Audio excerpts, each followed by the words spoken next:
Oi, Giselda! Oi, Paula! Então, vamos recomeçar nosso bate-papo. Isso! Hoje sobre...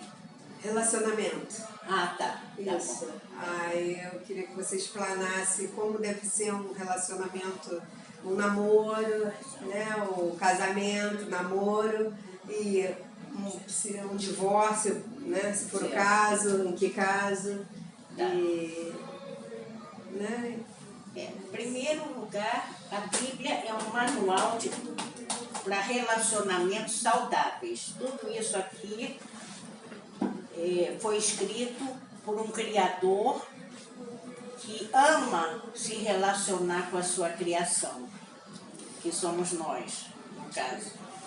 Né? Então, o que eu posso falar?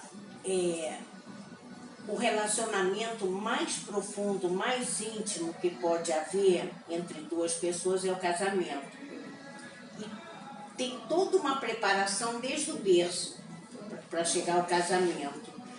Inclusive na tradição judaica, antes da alma vir para o mundo, vir à luz nesse mundo, ela já é prometida, já tem a sua metade, cara metade.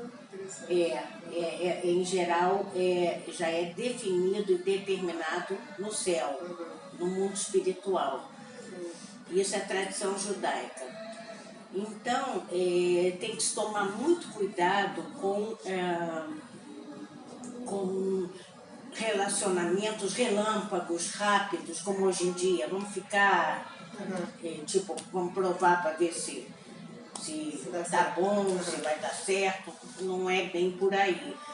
Porque a mulher, no caso, ela tem que ser achada pelo seu futuro esposo, pelo seu futuro marido, enfim.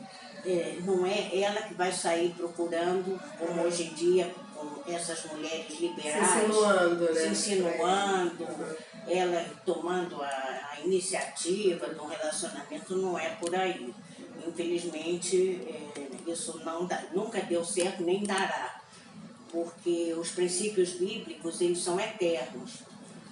Então, isso está caracterizado, inclusive, na passagem do Isaac, o filho de Abraão, quando ele estava já em idade de casar. O pai dele, Abraão, comissionou um funcionário para ir encontrar uma noiva para Isaac. E no caso, esse funcionário fez até um pedido a Deus. Ele disse: só manda o sinal de que a pessoa certa para ele, segundo a tua direção, Deus, será isto. Isso está na Bíblia, está em Gênesis. E aí aconteceu com a Rebeca. A Rebeca foi encontrada para o Isaac, no caso. E na tradição judaica, por causa disto, sempre foi apresentação. Sempre alguém apresentando, né, um partido para outro, né, porque as cidades eram muito pequenas, eram vilas, né, então para poder haver os casamentos e não ser consanguíneo, que isso é proibido quando é muito próximo, né, de sangue. Mas primos não podem? Primo de segundo grau pode, porque eles eram primos. Primeiro não, né? Primeiro não deve, mas o Isaac com a Rebeca eram primos de segundo grau. Sim. E aconteceu até na minha família. Meu filho caçula casou com uma prima de segundo grau dele. O Eduardo com a Flávia são primos de segundo grau. Até o rabino, quando fez, porque nós somos da linhagem judaica de nascimento, e o rabino, quando fez o casamento, ele estava todo excitado, porque, no bom sentido, porque isso é raro de ser assim, é bíblico, inclusive, né? E foi uma apresentação também dos dois. Eles não se conheciam e foram apresentados um para o outro. Depois souberam que eram primos de segundo grau e pronto. Então, a Bíblia é um manual para relacionamentos saudáveis. E isso está muito claro já na nova aliança, porque Deus, o nosso Deus, o Deus de Israel, é um Deus de aliança. Entendeu? E então isso está muito claro sobre relacionamento. Em primeira, que eu vou ler agora, primeira, que fica mais claro para você entender também, cara. E todos que estiverem nos ouvindo, 1 Coríntios 12. Então, eu vou ler aqui. Você vai ver como está claro isso, sobre relacionamento. Porque a nova aliança veio esclarecer tudo isso que foi escrito na velha ou na antiga aliança, que é a parte da Bíblia judaica. E essa é a Bíblia cristã, quer dizer, dos convertidos ao Cristo, ao Messias. Então, em 1 Coríntios 12,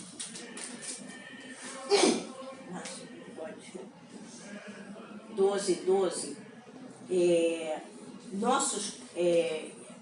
isso fica muito claro sobre relacionamento. Nossos corpos têm muitos membros, porém esses muitos membros formam um só corpo. E assim acontece com o Messias, com Cristo. Cada um de nós é um membro desse corpo único de Cristo. Alguns de nós são judeus, outros são gentios, alguns são escravos e outros livres. Entretanto, o Espírito Santo encaixou-nos todos juntos num só corpo. Você vê como tudo é para unir. Isso, inclusive, remete, essa união de corpos, remete para quando um casal tem um encontro sexual, as duas almas se unem, se fundem e se torna um só corpo, uma só natureza. E então, todos nós juntos formamos um só corpo, os que creem no Messias. É um só corpo. Diferentes etnias, diferentes religiões, mas um só corpo. E no casamento, você vê como está tudo ligado à aliança e à união. Num casamento, um só corpo. Por isso é que não se deve ter sexo, fazer sexo, que não é amor. Sexo é sexo, amor é amor. Distinto. Não se deve fazer fora de uma aliança matrimonial. Quais as consequências espirituais? Quais as consequências espirituais? Sim. Primeiro, eu tenho uma pergunta.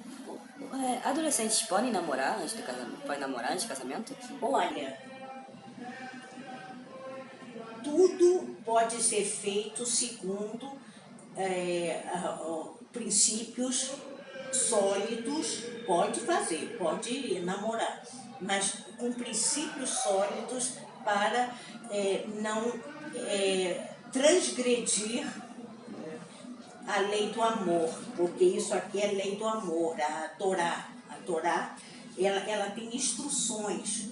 Então, não deve ter conjunção carnal, não deve fazer sexo, porque o nosso adversário, que é chamado de Satã, ou Satanás, ou Diabo, ele usa o desejo que vai sendo aflorado para a pessoa cair na carne, cair em pecado.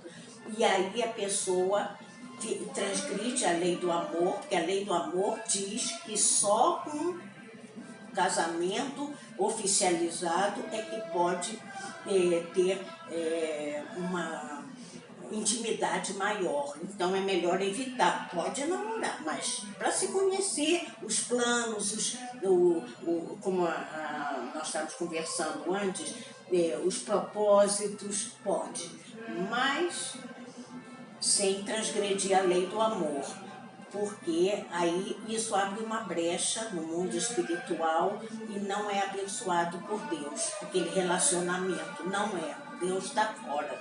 Transgrediu, ou pecou, como se fala normalmente, Deus está fora. E para você ter um relacionamento abençoado, protegido por Deus, tem que seguir as regras que estão aqui, né? Então isso aqui é um manual, eu falei no início, manual de relacionamento saudável. Agora, o inimigo das nossas almas, ele vai usar o desejo. Por isso é que é bom não ter muito contato físico. Pode sair, pode até pegar na mão, assim, para atravessar uma rua, enfim, mas não sem... Beijar na boca de língua. Não deve. de Mas jeito beijar no momento, você encostar a boca, pode? um selinho. Pode? Se aquilo não despertar o desejo, porque é no desejo de aprofundar, é que o inimigo entra. Entendi. Muito obrigado. Entendeu? E que na maioria das vezes, hoje em dia, o que está rolando entre os adolescentes é que eles não têm nenhum conhecimento da palavra, da Bíblia. Entende? E aí cai direto, vai direto inclusive os grupos hoje em dia, colégios, eles estimulam isso, não é? Estimulam um relacionamento, um sexo sem compromisso, muitas vezes até o homossexualismo. Então isso tudo é transgressão aos olhos de Deus, e não traz bênção. Eu vou ler agora na palavra, não são minhas palavras, é a palavra de Deus, para você ver como se deve manter íntegro no corpo. E outra coisa que eu queria perguntar também sobre a masturbação. Tá. Isso Paulo fala. Sobre masturbação, o apóstolo Paulo fala assim, é melhor casar do que se abrasar.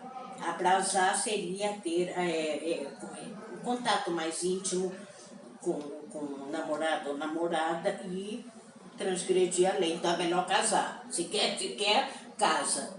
O apóstolo Paulo falou. Mas aí no caso... E masturbação seria uma coisa que... Também fala na Bíblia. Que não fala, mas eu vou aprofundar. Masturbação, ela como quando não há troca com uma outra pessoa afim, certa, que se não for certa também, uma tragédia. Então, a masturbação, ela abre brecha no campo. A pessoa fica vulnerável a ataques do inimigo. É uma brecha. Então, por isso é que é condenado. É melhor realmente se guardar e pedir força para Deus, porque senão abre brecha para se manter íntegro. Eu vou ler aqui realmente da integridade. Fugir da imoralidade da carne. Então, eu vou ler aqui para você ter certeza.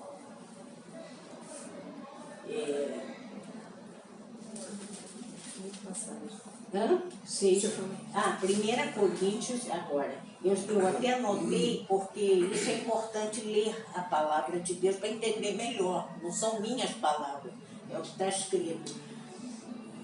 1 Coríntios 6:18.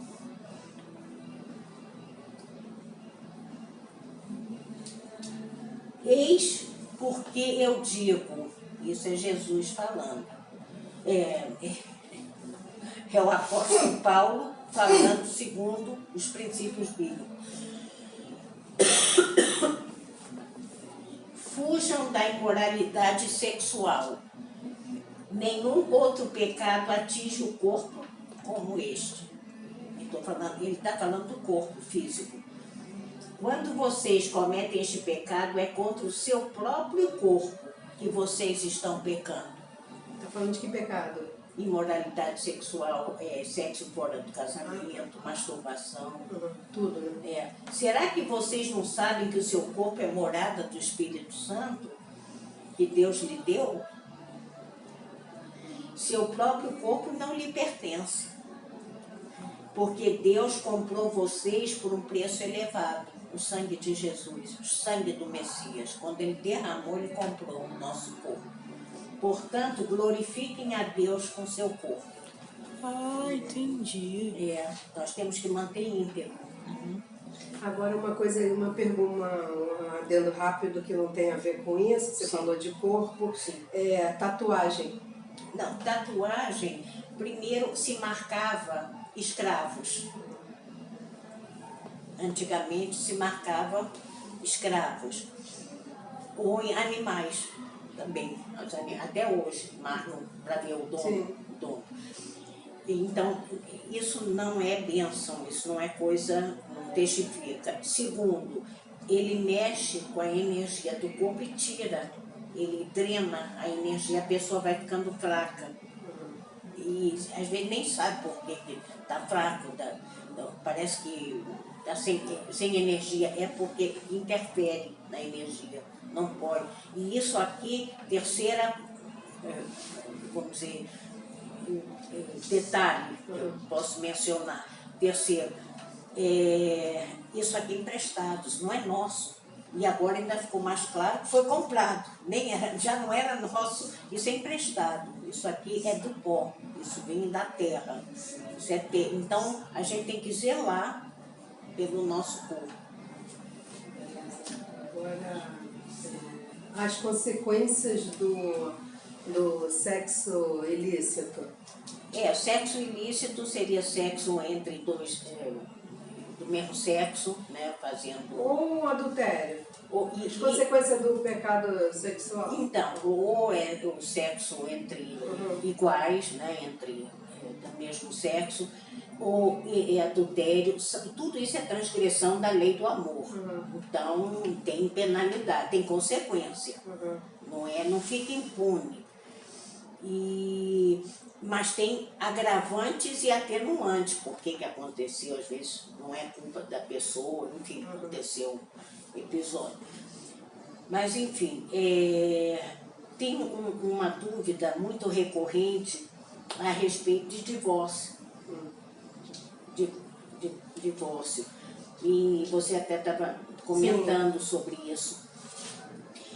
Na tradição judaica, que é bíblica, a tradição judaica é baseada naquilo, sem tirar nem pouco. Mas não está explícito. Só quem conhece a cultura judaica é que vai entender. Porque tem gente que diz, não pode divorciar. Só se for adultério.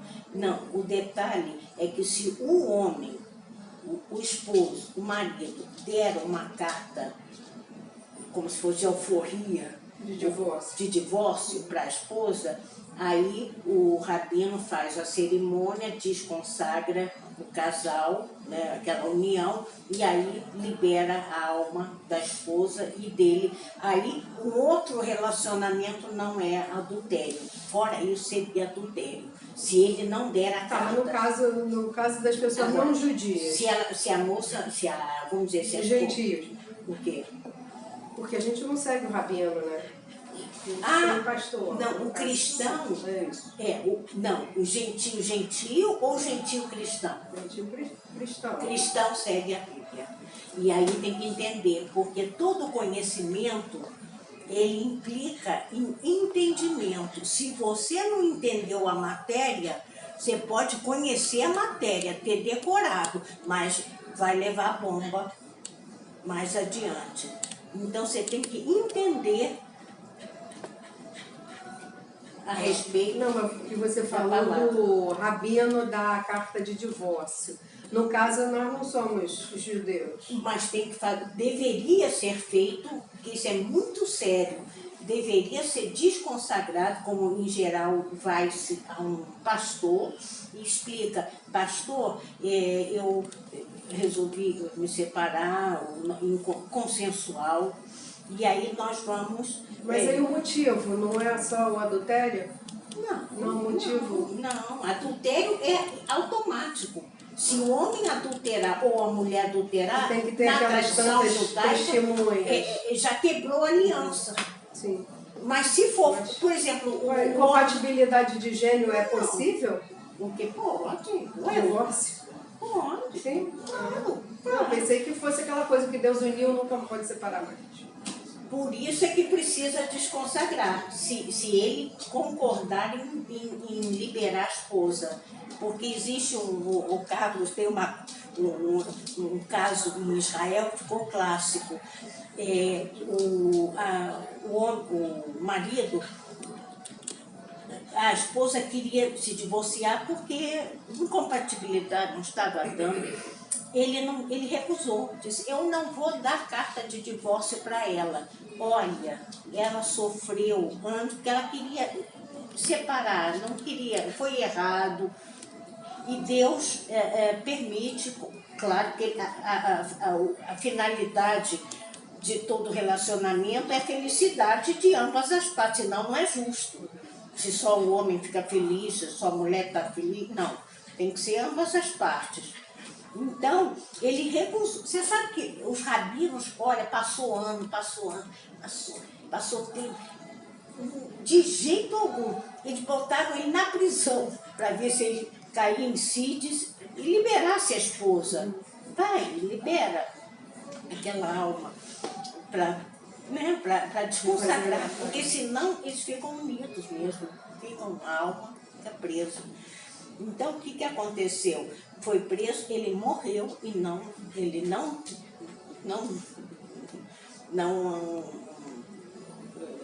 deu ouvidos a ninguém. Ele disse, não, eu tô firme nessa minha convicção, não vou dar, não vou... E até o próprio Senhor deu carta de divórcio para o povo judeu. Tem uma passagem aqui no Tanakh, na Velha Aliança, que Deus, porque os judeus adulteraram, quebraram a aliança, foram buscar outros deuses, enfim. Então, quebrou a aliança, Deus pode dar, é adultério. Adulterou a palavra. Agora, a gente esqueceu de falar também de como saber que aquela pessoa, aquele pretendente, é a pessoa certa, não é? Que tem que orar e pedir a confirmação, né? Isso é importante. Eu falei no início, que aquele funcionário do Abraão, ele pediu uma confirmação de Deus, Senhor, eu peço esse sinal. Se acontecer isso, essa pessoa que é a prometida pro Isaac. E aconteceu, e Deus deu. Para não casar errado, né? Por isso é que tem que ter um tempo de namoro. Agora, o interessante é que antes do casamento judaico, uma semana antes, os noivos não podem se ver, não devem se ver, preferencialmente. Ficam cada um se cuidando uma semana, orando, se preparando, indo rezando, orando a Deus, rezando, enfim, se preparando espiritualmente para a união, uma semana antes. Então, isso é um ritual judaico. Agora, só para a gente finalizar. Inclusive, dizem que não é bom que o noivo veja a noiva, né? É o que diz. Agora, se a pessoa casar só no civil, como é que faz essa desconsagração se não teve casamento religioso? Se casou no civil só, Deus não foi convidado, desculpe, Deus não houve a união de fato, quer dizer, houve união, mas tem que pedir perdão, Senhor, eu não casei diante do Senhor, porque tem que ser diante de Deus e diante dos homens. Esse é a Deus, o que é de Deus, e a César, o homem. Bacana. Então, Deus é justo. Então tá. Agora, sempre Deus em primeiro lugar. Convida a Deus, Senhor, vem pro meu relacionamento, porque corda de 3 dobras é quase impossível para se arrebentar. Fica indestrutível. E Deus tem que estar ali no meio. E Jesus falou, o Messias de Israel, ele falou, aonde 2 estiverem, eu estarei ali no meio deles. Então tá. Obrigada. Obrigada, Gi. Olha, se vocês tiverem alguma pergunta, pode colocar nos comentários ou no nosso e-mail. Isso.